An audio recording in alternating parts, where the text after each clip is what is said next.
Hey, I'm Ewan Jasper from Naish. I designed the hatch Parawing, and I'm going to tell you all about it.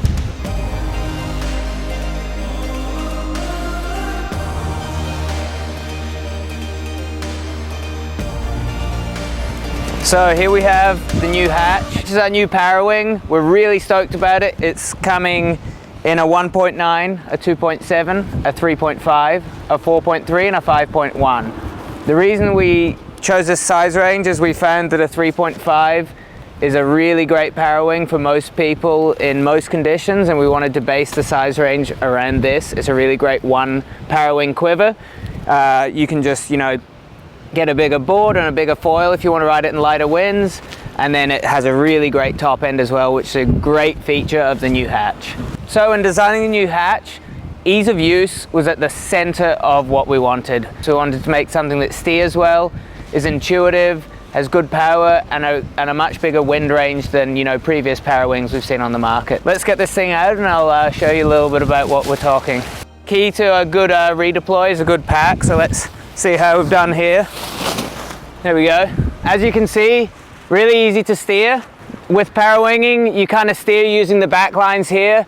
So what you do is you kind of twist the bottom of the bar, you put some pressure on the back here and twist it away from the side you want to steer, and it tightens the side that you want to steer. We've color coded the bar here, red on the top, kind of like a lot of paragliders, black on the bottom for the brakes. And I suggest when you're holding with one hand to hold in between the A and the B lines here. Gives a nice stable feel. We've also color coded the leading edge and the center and the wingtips, so everything's really easily identifiable, because when you're in the water and sometimes with Parawing you are dealing with a bit of a mess, you want to be able to identify all your bridles and your leading edge and the center really easily so that you can get it out and relaunch it nice and quick. You can see here I can completely fly off the A lines. I've completely dumped all the power out of the Parawing, so it's depowered, and as you can see it's not collapsing. It's holding its shape really well off the A's, and still off the A's we still have steering input. Another thing that we've added is this cross bridle line, which helps when you're pumping. It helps, as you can see here, hold the wing's shape and doesn't let the wing kind of accordion out and in and lose the power. So the Parawing actually has really good pump power as well to help you get up on foil. We've also really worked on the profile on the leading edge and the wingtips to avoid collapsing when you're going upwind, pushing hard, depowering to try and hold on to a strong gust. The Parawing will not collapse. On the ribs as well, we've really cut out any excess material to keep a really clean canopy and help airflow across the canopy.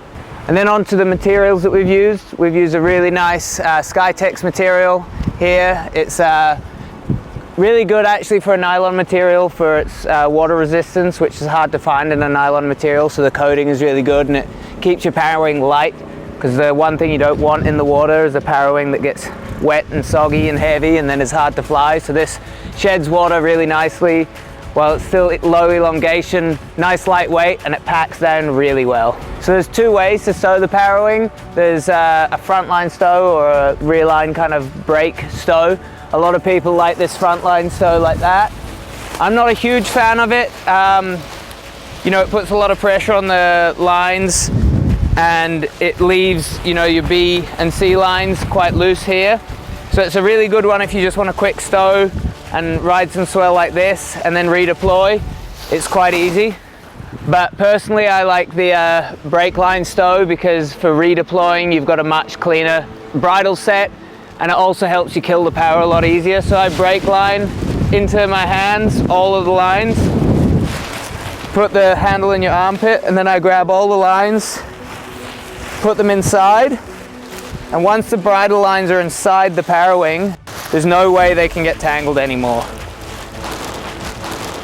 If you have a pouch, you can stow it in the pouch, otherwise you can just fly like this.